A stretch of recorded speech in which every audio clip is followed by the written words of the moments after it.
مسافہ ایک ہاتھ سے کرنا سنت ہے، یہ دونوں ہاتھوں سے. جمہور علماء کے نزدیک مسافہ دونوں ہاتھوں سے سنت ہے. اور اس کی دلیل، بعض لوگ کہتے ہیں ایک ہاتھ سے سنت ہے، اس کی دلیل یہ دیتے ہیں کہ رسول اللہ صلی اللہ علیہ وسلم نے اپنا ید صحابی کے ید سے ملایا. ید عربی میں ہاتھ کو کہتے ہیں. اپنا ید کس سے ملایا؟ صحابی کے ید سے. یدین کا لفظ نہیں ہے، یدین دونوں ہاتھ اور ید ایک ہاتھ. اس کا جواب یہ ہے کہ جو الفاظ عربی میں جو اس میں جنس ہے نا، اس میں جنس، وہ جہاں فرد واحد پر اس کا اطلاق ہوتا ہے، تمام افراد پر بھی اس کا اطلاق ہوتا ہے. اس کی میں ایک مثال دیتا ہوں. جیسے میں کہتا ہوں انسان جانور سے بہتر ہے، تو انسان تو مفرد ہے نا، مگر مراد اس سے کیا ہے؟ بنی نوع انسان. قرآن میں آتا ہے ان السمع والبصر والفؤاد کل اولئک کان عنہ مسئولا. آنکھ سے، کان سے اور دل سے پوچھا جائے گا کیا دیکھا کیا سنا.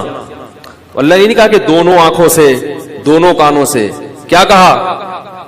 تو یہ سمع اور بصر یہ جنس ہے، صیغہ واحد کا ہے، مگر مراد اس سے کان کے تمام افراد جو کہ دو ہوتے ہیں. تو یہ جو ید کا لفظ حدیث میں آتا ہے یہ تعبیر ہے کہ ہاتھ سے مصافحہ کیا، گردن نہیں ملائی. سمجھ میں آ رہی ہے بات؟ بلکہ ہاتھ سے ہاتھ ملایا. اس سے مراد یہ اس پر سری نہیں ہے کہ ایک ہی ہاتھ ملایا ہو.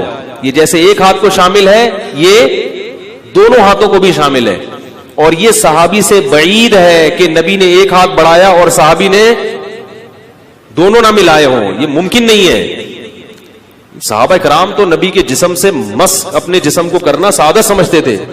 یہ ایسا ممکن نہیں ہے کہ نبی نے ایک ہاتھ ملایا اور صحابی نے بھی کیا کیا ہو، ایک ہاتھ پیچھے کر کے یوں کر کے ملایا ہو. یقیناً دونوں ہاتھ ملائے. تو اس سے کیا پتہ چلتا ہے کہ دونوں ہاتھ ملانا یہ ادب ہے. ایک ہاتھ سے بھی مصافحہ جائز ہے، مگر ادب کیا ہے؟ اور امت کا تعامل صدیوں سے یہی چلا آ رہا ہے، صلحاء علماء کا، فقہاء کا، کہ سب دو ہاتھ سے مصافحے کو سنت اور افضل سمجھتے رہے ہیں. اور یہ جو حدیث ہے اس کا یہ جواب ہے. یہ ایک ہاتھ سے مصافحے پر صریح بولو بھائی نہیں ہے. البتہ جائز ہے ایک ہاتھ سے مصافحہ بھی، کوئی گناہ نہیں ہے، لیکن ادب کا تقاضا کیا ہے؟